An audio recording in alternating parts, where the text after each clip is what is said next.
ಇವತ್ತು ಒಂದು ನೂತನ ಅಧ್ಯಕ್ಷರ ಪದಗ್ರಹಣ ಮತ್ತು ಸದಸ್ಯರ ಪದಗ್ರಹಣ ಆಗಿದೆ. ಇವತ್ತು ಅವರೆಲ್ಲರಿಗೂ ಕೂಡ ಮೊಟ್ಟ ಮೊದಲಾಗಿ ನಾನು ಅತ್ಯಂತ ಗೌರವಪೂರ್ವಕವಾಗಿ ಅವರಿಗೆ ಅಭಿನಂದನೆಗಳನ್ನು ನಾನು ಈ ಸಂದರ್ಭದಲ್ಲಿ ಮೊಟ್ಟ ಮೊದಲಾಗಿ ನಾನು ಸಲ್ಲಿಸಲಿಕ್ಕೆ ಬಯಸ್ತಾ ಇದ್ದೇನೆ.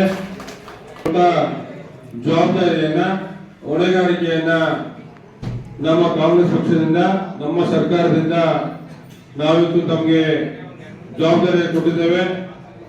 ಇವತ್ತು ಜವಾಬ್ದಾರಿ ಏನು ಅಂತಕ್ಕಂಥದ್ದು ಈಗಾಗಲೇ ವಿಜಯ್ ಕುಮಾರ್ ಅವರು ಸಾಕಷ್ಟು ವಿಚಾರಗಳನ್ನ ಹಂಚಿಕೊಂಡಿದ್ದಾರೆ. ಎಲ್ಲರ ಮನಸ್ಸಿನಲ್ಲಿ ಇವತ್ತು ಉತ್ತಮವಾದ ಕೆಲಸವನ್ನು ಮಾಡಿದರೆ ಅಂತಕ್ಕಂಥ ನಿಟ್ಟಿನಲ್ಲಿ ಇವತ್ತು ನಮ್ಮ ರಾಜ್ಯ ಸರ್ಕಾರದವರು ಮಾಡಿರ್ತಕ್ಕಂಥದ್ದು. ಆ ನಿಟ್ಟಿನಲ್ಲಿ ಈ ಎಲ್ಲ ಮೂಲ ಕಾರಣಕ್ಕಂತೂ ಈ ಒಂದು ಸರ್ಕಾರ ಬರಬೇಕಾದ್ರೆ ಯಾವ ಕಾರಣ, ಇಲ್ಲಿರ್ತಕ್ಕಂಥ ಪ್ರತಿಯೊಬ್ಬರು ಕೂಡ ಕಾಂಗ್ರೆಸ್ ಪಕ್ಷದ ಕಾರ್ಯಕರ್ತರು ಹಗಲಿರುಳು ದುಡಿದು ಇವತ್ತು KNR ವಿಧಾನಸಭಾ ಕ್ಷೇತ್ರದಲ್ಲಿ ನನ್ನನ್ನ ಆಯ್ಕೆ ಮಾಡಿ ಇವತ್ತು ವಿಧಾನಸಭೆಗೆ ಕಳಿಸಿದ್ರಿ. ಇವತ್ತು ವಿಧಾನಸಭೆಗೆ ನನ್ನನ್ನ ಕಳಿಸೋದಕ್ಕೋಸ್ಕರವಾಗಿ ಇಡೀ ರಾಜ್ಯದಲ್ಲಿ ನಮ್ಮ ಕಾಂಗ್ರೆಸ್ ಪಕ್ಷದ ಎಲ್ಲ ಮುಖಂಡರು, ಕಾರ್ಯಕರ್ತ ಬಂಧುಗಳು ಎಲ್ಲರೂ ಕೂಡ ಸೇರ್ಕೊಂಡು ಇವತ್ತು 136 ಸ್ಥಾನಗಳನ್ನ ನಮ್ಮ ಕರ್ನಾಟಕ ರಾಜ್ಯದಲ್ಲಿ ಕೊಟ್ಟು ಇವತ್ತು ರಾಜ್ಯ ಸರ್ಕಾರ ಅಸ್ತಿತ್ವಕ್ಕೆ ಬರುವ ನಿಟ್ಟಿನಲ್ಲಿ ದೊಡ್ಡ ಕೆಲಸವನ್ನ ಮಾಡಿರ್ತಕ್ಕಂಥದ್ದು. ಆ ನಿಟ್ಟಿನಲ್ಲಿ ಇವತ್ತು ನಮ್ಮ ಕಾಂಗ್ರೆಸ್ ಪಕ್ಷ ಅಧಿಕಾರಕ್ಕೆ ಬಂದ ಮೇಲೆ ಜನಸಾಮಾನ್ಯರಿಗೆ ಏನೇನ ಮಾತನ್ನ ಕೊಟ್ಟಿದ್ವಿ ಅದನ್ನ ಅವ್ರಿಗೆ ಪೂರೈಸಬೇಕಂತಕ್ಕಂಥ ನಿಟ್ಟಿನಲ್ಲಿ ಈ ಗ್ಯಾರಂಟಿಗಳನ್ನ ಅನುಷ್ಠಾನಕ್ಕೆ ತಂದು ಎಲ್ಲರ ಮನದಲ್ಲಿ ಇವತ್ತು ಕಾಂಗ್ರೆಸ್ ಪಕ್ಷ ಒಳ್ಳೆ ಉತ್ತಮವಾದ ಆಡಳಿತ ಕೊಡ್ತಾ ಇದೆ ಅಂತಕ್ಕಂಥದ್ದ ಮಾಡಿದ್ವಿ. ಅದೇ ನಿಟ್ಟಿನಲ್ಲಿ ಇವತ್ತು ನಮ್ಮ KNR ವಿಧಾನಸಭಾ ಕ್ಷೇತ್ರಕ್ಕೆ ಸಂಬಂಧಪಟ್ಟ ಹಾಗೆ ಅಭಿವೃದ್ಧಿಯ ವಿಚಾರದಲ್ಲಿ ಈಗಾಗಲೇ ತಮಗೆ ಮಾಹಿತಿಯನ್ನು ಕೊಟ್ಟಿದ್ದೇನೆ.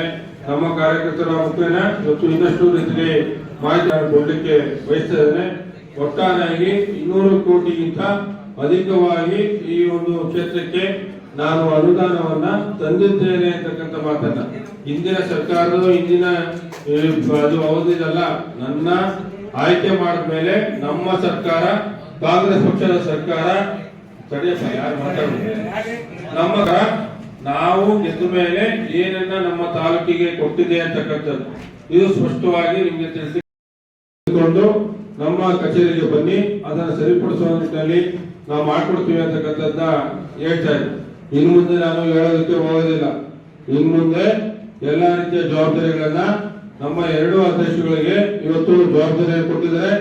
ನೀವು ಎಲ್ಲ ಸದಸ್ಯರನ್ನ ಜೊತೆಗೂಡಿ ಪ್ರತಿಯೊಂದು ಪಂಚಾಯಿತಿಯ ಹೆಡ್ ಕ್ವಾರ್ಟರ್ಸ್ ನಲ್ಲಿ ಒಂದು ವಾರಕ್ಕೆ 2 ಪಂಚಾಯಿತಿಗಳಲ್ಲಿ ತಾವು ಸಭೆಯನ್ನ ಮಾಡಬೇಕು, ಆಹ್ವಾನವನ್ನ ಸ್ವೀಕರಿಸಬೇಕು.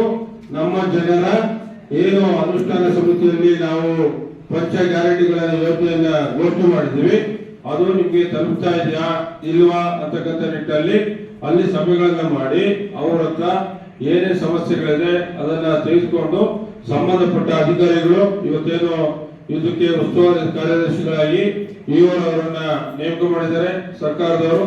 ಅವರನ್ನು ಕೂಡ ಜೊತೆಗೆ ಕರ್ಕೊಂಡು ಹೋಗಿ ಸಭೆಯಲ್ಲಿ ಅಲ್ಲೂ ಕೂಡ ಅವ್ರಿಗೂ ಗೊತ್ತಾಗುತ್ತೆ ನಮ್ಮ ಜನರಿಗೆ ನಿಜ